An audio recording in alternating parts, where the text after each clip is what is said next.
Okay, so here's the paper maps that I get, and they're pretty good size, eh? And it's slightly better than kindergarten crayon that you get from the TAT, Sam Carrero. And I just love it. I love the system. Um, I love the dependence on knowing how to read a map and find out where you are and find out where you want to get, and then figuring out how to get there. And this trip adds another layer because so this is my path that I'm following. So on my handlebar are the turn by turn directions of this trip. Okay, now this right in through here may look like it's one road, twisty road, but if you were to look it up on Google Maps and zoom in, you'll find out that this is left, right, left, right, left, right, left, right, down through the valley.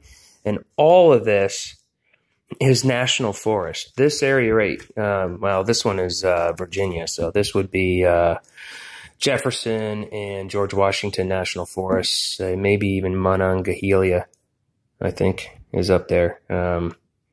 Anyway, that's what I'm doing is I'm basically going from, I've been telling friends and family and stuff, essentially just so that, because they recognize the name, Wheeling, West Virginia, down through the Appalachian Mountains, forest roads primarily, some small pavers, but the whole idea is to get off the main roads and hit the dirt roads and the forestry roads and old railroad beds and whatever else. And Sam has put this all together, and he's the one who put the scroll maps together and this here. So you pull this out when you're kind of maybe a little bit lost.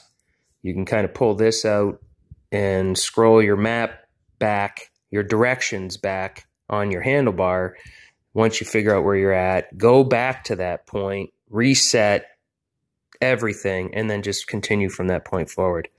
And the reason you might think that, well, geez, you're getting turn-by-turn directions, how hard could that be? Let me tell you something. You're going from Forestry Road 243 in the middle of a national forest where there is nothing, and you're looking for another little right-hand turn on Forestry Road 613.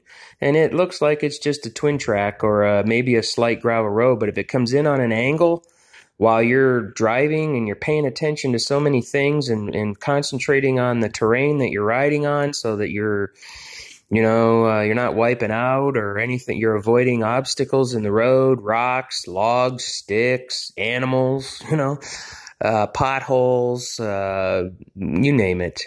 You can imagine. There might be a road that comes in on an angle. And if you're not really paying attention, you can zippity-doo right on by it and then be like, well, where the hell's my road? I reset my odometer. I got to be close. And you just, when you're in the middle of the forest, those things kind of happen. That's what happened to me in Mississippi last year when I did a little section of it. But anyway, it's cool. This is pretty cool, but this is page after page of Virginia. I think there's 9 or 10 pages here. And, it goes through. So each night you would look at this and you know how far you can get before you got to cruise up here and get a hotel and for the night. But then in the morning, you got to come back down here, pick up where you left off and keep going down through the mountains. So I'm basically, to finish up that thought, I'm basically telling folks so that they can understand and visualize what I'm doing. I'm riding on forest roads, essentially down through the Appalachian Mountains from Wheeling, West Virginia, or thereabouts, down through West Virginia, North Carolina, Tennessee, North Georgia.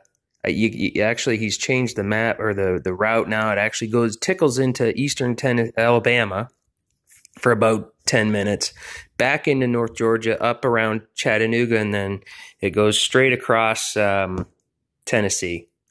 And that section I did last year. So I know what to expect there, but it should be fun. And that's how this works. That's what this is all about. This is called the TAT, the Trans-America Trail. Thank you, Sam Carrero. It's a pretty well put together program, so should be fun.